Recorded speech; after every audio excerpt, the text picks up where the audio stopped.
challenge to the existence of HIV was made public on the first day of the 1998 Geneva World AIDS Conference. In the vast Session Hall 3, a team of international scientists presented their conclusions.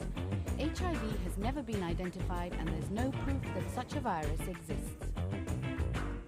According to the very well accepted method for retroviral isolation, HIV has never been isolated. They claimed that HIV antibody tests cannot prove infection and that AIDS is not a sexually transmitted disease caused by a single infectious agent. Every single prediction of the HIV theory has failed. It was first suggested that a retrovirus, HIV, was, and I quote, the probable cause of AIDS at a US government press conference in 1984. Since then, it's been generally accepted that AIDS is an infectious disease transmitted through blood and sex. If, however, as these scientists maintain, AIDS is not an infectious, sexually transmitted disease, then AIDS research has been wrongly directed for 15 years. Isolation is necessary to identify any virus. At the Pasteur Institute in Paris, guidelines were arrived at for the isolation of retroviruses, which HIV is said to be. Cell culture products must be spun and same-shaped particles banded at a precise density called purifying. This must be confirmed with an electron microscope image.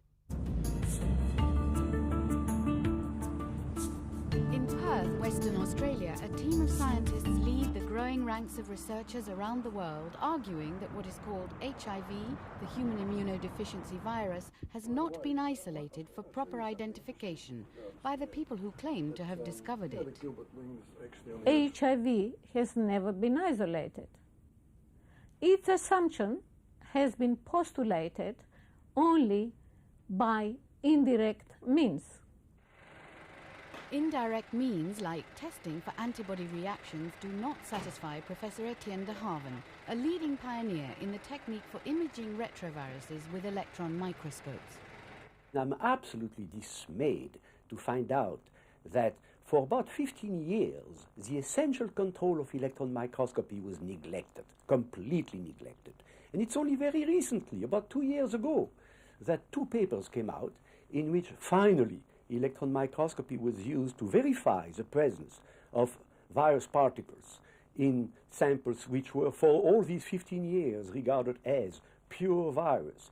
And to my greatest dismay, these pictures were showing practically nothing else but cell debris. This magazine offers support and information for HIV-diagnosed people and publishes the work of scientists critical of the virus AIDS theory. In October 1997, Continuum published an interview with Professor Luc Montagnier, who first claimed to have discovered HIV. His team had not been able to purify HIV. Well, of course we looked for it. We saw some particles, but they didn't have the morphology of retroviruses. He later said, I repeat, we did not purify. It was startling that Professor Montagnier decided to acknowledge in his interview with Jamel Tahi in Continuum that as far back as 1983, his team were not able to purify anything that you might call HIV, despite what he termed a Roman effort. So who should be surprised that when the same thing was attempted by expert laboratories in Germany and the United States, who published their results in the journal Virology, what they found was proteins and cellular debris. If there is such a thing as an AIDS-causing retrovirus, then its unique body part, that is its proteins, should only be found in HIV-positive individuals and individuals who have AIDS. But this is not the case. All the principal HIV proteins have been found in all manner of cells from healthy human beings who are HIV negative. so can these commonly occurring protein markers ever prove the presence of HIV? There is no way to test for HIV. This is because all the tests are based on indirect markers, none of which has been validated by proving that the markers are positive only when the virus is present. The only type of test routinely used in England and Wales is called an ELISA antibody test. It reacts if a person's blood has enough antibodies that bind with a set of test kit proteins, proteins still marketed as belonging only to HIV. If it reacts, the color density changes. These changes are a matter of degree, high or low, not yes or no. Peter Nichols is a 25-year-old gay man. He volunteered to take part in a research project coordinated for Channel 4. His blood was tested on 3 HIV test kits commonly used by laboratories. The blood samples were run through the kits twice by London University Medical School under different code numbers. Each time Peter's blood tested positive. But several weeks later, Peter tested negative at St Mary's Hospital, West London, and again negative at the Royal Free in North London. How did he feel about these conflicting results? Confused in a way, obviously glad that now, having received 2 sets of negative results, I'm obviously fairly confident that I'm HIV negative now. But confused as to why I would receive a positive result in the first place from the experiment that we did. And how many other false positive results are there floating around that people don't know about? It seems Peter had sufficient concentration of antibodies to turn some of the tests positive. But does this mean he has a deadly virus? There are already 62 known conditions which can lead to a positive result on an HIV test. These include flu and flu vaccines, arthritis, hepatitis B vaccine, lupus, candidiasis, malaria, TB, and leprosy. What is called AIDS is made up of 29 diseases, all of which existed long before the AIDS eras. These diseases involve fungal, mycobacterial, and other infection, producing antibodies which could react with the so-called HIV protein. Says Dr. Philip Mortimer, head of the UK Virus Reference Laboratory, which sets HIV testing guidelines. There can be misleading cross-reactions.